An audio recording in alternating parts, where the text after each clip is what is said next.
Assalamualaikum warahmatullahi wabarakatuh. Di sini saya akan memulai dari surat An-Najm ayat 38 sampai 42. A'udzu billahi minasy syaithanir rajim. Bismillahirrahmanirrahim.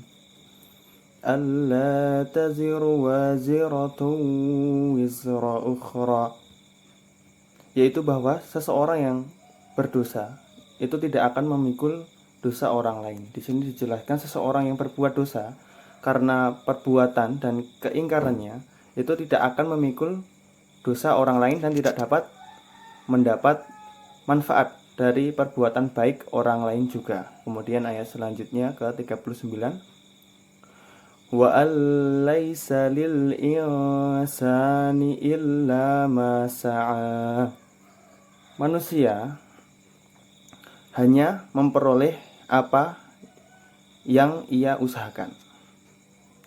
Di sini dijelaskan bahwa manusia itu akan memperoleh hasil atas segala apa yang ia kerjakan, baik itu usaha yang baik ataupun usaha yang buruk, dan usaha-usaha itu tidak dapat dihilangkan. Kemudian dijelaskan dalam ayat berikutnya, wa anna sa'yahu sawfa yura, dan sesungguhnya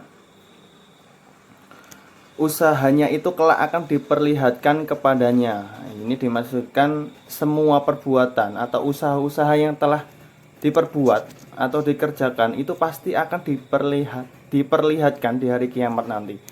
Kemudian berbahagialah kepada orang-orang yang senantiasa mengerjakan amal baik, dan malulah manusia yang mengerjakan hal-hal yang buruk. Kemudian ayat selanjutnya, tsumma yujzahul jazaa'al awfa, kemudian akan diberi balasan kepadanya dengan balasan yang paling sempurna, yaitu balasan dari perbuatan-perbuatan yang dimaksudkan dari ayat ke-40 tadi. Seluruh perbuatan itu, usaha-usaha yang dilakukan itu akan diberikan balasan yang sempurna, balasan yang adil, seadil-adilnya kepada orang yang berbuat baik maupun berbuat buruk. Itu akan mendapat balasan. Bagi orang yang beramal baik akan mendapatkan balasan yang berlipat ganda, sedangkan untuk orang yang mengerjakan amal-amal yang buruk itu akan dibalas oleh Allah Subhanahu wa taala dengan kadar keburukannya itu kembali. Kemudian ayat ke-42, wa anna ila rabbikal muntaha, dan sesungguhnya kepada Tuhanmu lah kesudahannya segala sesuatu. Dan itu semua itu atas kehendak Allah. Nah, itu semua perbuatan itu, semua balasan-balasan itu semua adalah kehendak Allah Subhanahu wa taala. Kemudian apa yang dapat kita renungkan dari Quran surat An-Najm ayat 38 sampai 42, itu Allah Subhanahu wa taala itu memerintahkan hambanya untuk senantiasa berikhtiar. Apapun usahanya, apapun perbuatannya, kewajiban manusia itu hanyalah berusaha. Kemudian selebihnya kita itu dituntut harus bertawakal. Contoh,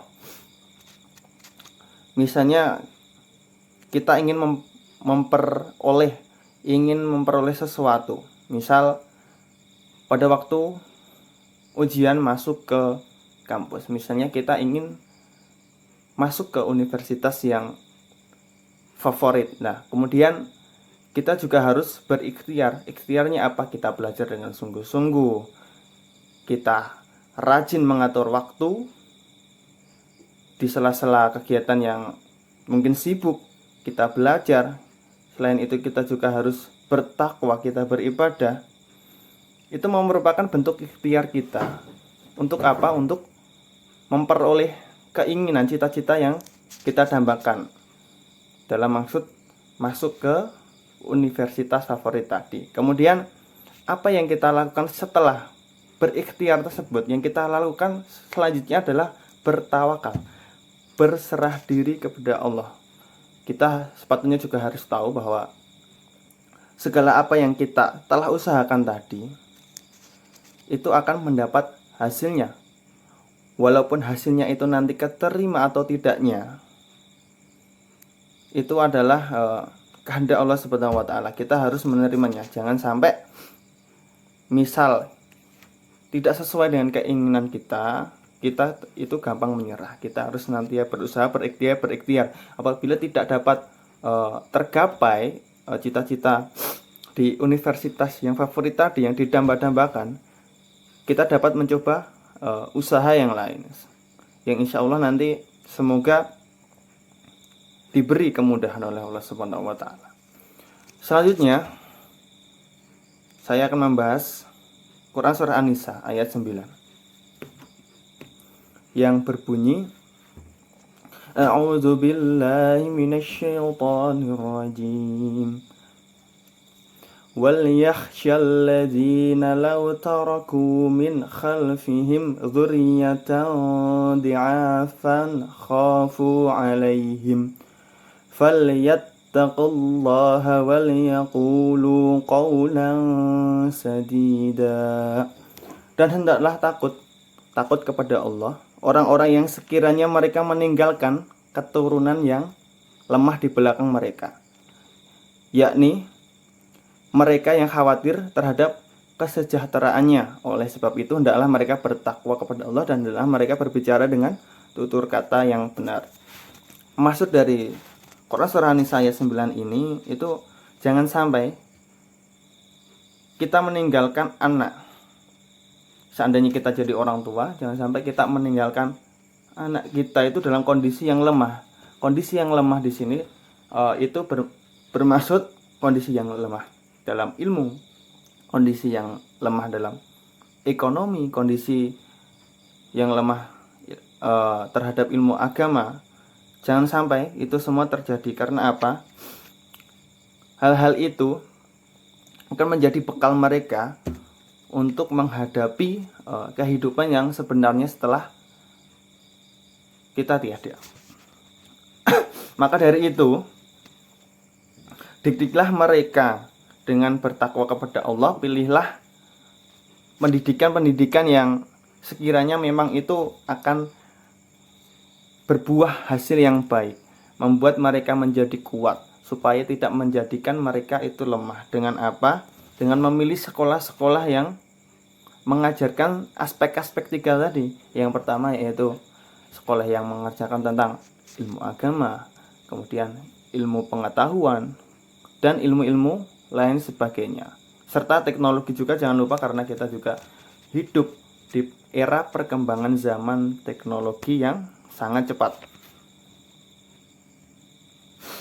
Termasuk juga bukan hanya anak-anak kita saja, termasuk juga ketika kita menghidupi anak yatim, itu mereka juga harus mendapatkan hak yang sama. Hak apa saja? Hak pendidikan, hak nafkah, dan lain sebagainya. Kemudian bertakwalah kepada Allah, karena Allah itu akan memberi rezeki kepada umatnya itu sesuai apa yang Allah kehendaki dan apa yang manusia telah usahakan. Apa yang dapat kita renungkan dari ayat Quran surat An-Nisa ayat 9 ini? Jika kita ingin memiliki keturunan yang kuat, tidak lemah, termasuk dzurriyyatan di'afan, ya, yang lemah tadi, mulailah dari diri kita sendiri. Jadi mulai belajar ilmu-ilmu agama, ilmu pengetahuan, berakhlak yang baik. Agar apa? Agar diri kita memiliki kemampuan untuk mendidik mereka agar mereka menjadi generasi yang kuat. Ayat selanjutnya yaitu Quran surah Yunus ayat ke-72. A'udzu billahi minasyaitonir rajim. fa in tawallaitum fama sa'altukum min ajr in ajriya illa 'ala Allahi wa umirtu an akuna minal muslimin. Dalam ayat ini itu dijelaskan bahwa cerita Nabi Nuh dahulu itu umat-umat Nabi Nuh itu pada zaman dahulu itu menentang ajaran-ajaran beliau. Sedikit sekali pengikut Nabi Nuh pada saat itu, kemudian Nabi Nuh menentang mereka. Lawanlah aku dan jangan menunda-menunda lagi. Kemudian di ayat ini Nabi Nuh menjelaskan, maka jika kamu berpaling dari peringatanku, fama sa'altukum min ajr, aku tidak meminta imbalan sedikit pun darimu. Nabi Nuh itu berdakwah itu tidak meminta sedikit pun imbalan dari para pengikutnya. Kemudian illa 'alallah wa umirtu an akuna minal muslimin. Nabi Nuh itu hanya mengharap ridho, ampunan, imbalan dari Allah Subhanahu wa taala. Dan supaya apa? Supaya beliau dimaksudkan terhadap orang-orang yang ke dalam golongan yang berserah diri. Nah, di sini minal muslimin di sini itu dimaksudkan kepada orang-orang yang berserah diri kepada Allah Subhanahu wa taala. Apa yang dapat kita pelajari dalam ayat ini? Sebenarnya ayat 73, ayat selanjutnya itu menjelaskan tentang azab dari Allah Subhanahu wa taala kepada umat Nabi Nuh alaihissalam, yaitu dengan menenggelamkan mereka. Kemudian Nabi Nuh itu selamat karena apa? Karena Allah Subhanahu wa taala itu memerintahkan kepada Nabi Nuh untuk membuat bahtera kapal yang besar. Kemudian kapal itu diisi oleh para pengikut beliau. Dalam suatu riwayat itu juga dijelaskan bahwa tidak hanya juga manusia, namun juga beberapa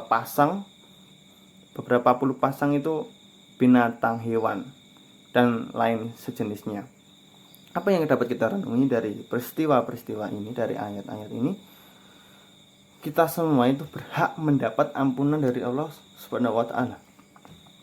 Ketika kita bertaubat dengan tulus, taubat sepenuh hati, taubatan nasuha. Kita dapat belajar dari peristiwa Nabi Nuh tersebut terhadap orang-orang yang berpaling atas ayat-ayat Allah Subhanahu wa taala. Jadi segeralah bertobat mumpung waktu itu masih ada. Karena apa? Karena waktu itu sangat cepat berlalu, kita tidak tahu waktu itu akan berakhir kapan. Sebaiknya kita jika melakukan kesalahan, kita berpaling dari ajaran-ajaran yang Allah dan Nabi berikan, itu segeralah bertaubat, minta ampun, dan kemudian insya Allah kita akan masuk ke dalam orang-orang yang berserah diri tadi, al-muslimin tadi. Ya, amin. Kemudian ayat selanjutnya itu dari Quran, surat yang selanjutnya surat At-Taubah, itu ayat 9. Saya akan membacakan At-Taubah ayat 103. Mohon maaf, ayat 103. Di sini membahas yang bunyinya terlebih dahulu. A'udzu billahi minasyaitonir rajim. Khudh min amwalihim shadaqatan tutahhiruhum wa tuzakkihim biha wa shalli 'alaihim. Inna salataka sakanul lahum wallahu sami'un 'alim. Ambillah zakat dari harta mereka guna membersihkan dan menyucikan mereka, dan berdoalah untuk mereka, sesungguhnya doamu itu menumbuhkan ketentraman jiwa bagi mereka. Allah Maha mendengar, Allah Maha mengetahui. Nah, dalam ayat ini itu dijelaskan dalam perintah Allah Subhanahu wa taala kepada Nabi, kepada seluruh pengikutnya termasuk kita umat Islam, yaitu tunaikanlah zakat, laksanakan zakat. Zakat ini itu disebutkan dalam Quran itu selalu di setelah sholat, betapa pentingnya zakat. Maka dari itu laksanakan zakat apabila telah mencapai nisab dan haulnya, baik itu zakat fitrah yang kita keluarkan di Idul Fitri kemarin, Idul Fitri ya. Kemudian zakat mal, itu zakat harta apabila harta kita telah mencapai haul nisabnya. Dengan tujuan apa? Dengan tujuan untuk menyucikan diri, membersihkan harta dan menyucikan diri. Dalam artian menyucikan diri, ini membuat harta kita itu berkah, barokah, jiwa kita aman, tentram, damai. Dalam konteks zakat ini, itu wajib bagi kita yang mampu. Nah, karena apa? Karena golongan yang tidak mampu itu diibaratkan apabila ia zakat hari ini, maka hari esok ia tidak bisa makan. Ini termasuk orang yang berhak menerima zakat dan tidak wajib untuk membayar zakat. Karena apa? Karena mereka tidak mampu. Kemudian sesungguhnya doamu itu menumbuhkan ketentraman jiwa bagi mereka. Inna sholataka sakanun lahum. Sholat di sini diartikan secara harfi, secara bahasa. Sholat itu adalah doa, yang artinya di dalam menunaikan zakat kita juga harus menyertai dengan doa. Supaya apa? Supaya kita mendapatkan berkah, barokah, supaya rezeki kita dilimpahkan, diberi nikmat, kesehatan. Kemudian apa yang dapat kita renungkan dalam Quran surat Taubah ke 103 ini, jika kita menunaikan zakat, otomatis zakat kita akan diberikan kepada orang yang tidak mampu. Kepada orang zakat tersebut kita salurkan untuk menghidupinya. Dia dapat hidup karena mungkin zakat kita berikan zakat tadi, mereka dapat hidup, kemudian mereka dapat bekerja, mereka dapat belajar, mereka dapat berusaha, kemudian menjadikan diri mereka orang-orang yang bermanfaat bagi orang lain. Mereka sukses, kemudian mereka dapat berzakat lagi, kemudian menjadikan orang lain sukses juga terhadap zakat tersebut. Nah, itu merupakan suatu kebahagiaan tersendiri bagi orang-orang yang senantiasa melaksanakan zakat. Tidak hanya zakat, sedekah, infak, wakaf, itu juga termasuk hal-hal yang sama dalam kebahagiaan tadi. Jadi penting sekali untuk berzakat ini dengan mengharap apa? Mengharap kesucian diri kita, membersihkan harta-harta kita dari sesuatu yang itu mungkin bisa jadi hal-hal yang tidak enak, haram, menjadikan harta kita itu lebih barokah, lebih mulia. Kemudian dari hasil-hasil harta tadi kan, harta kita juga kita salurkan kepada keluarga, kepada anak kita nanti. Itu supaya apa? Supaya mereka menerima harta-harta yang bersih, harta yang suci, sehingga mereka hidup itu penuh dengan ketenangan, penuh dengan rasa yang kuat untuk menuntut ilmu. Jadi mereka itu tidak mungkin, jika menerima harta-harta yang halal itu mereka akan berbuat senonoh atau hal-hal yang buruk, itu tidak mungkin. Oke, terima kasih, sekian. Assalamualaikum warahmatullahi wabarakatuh.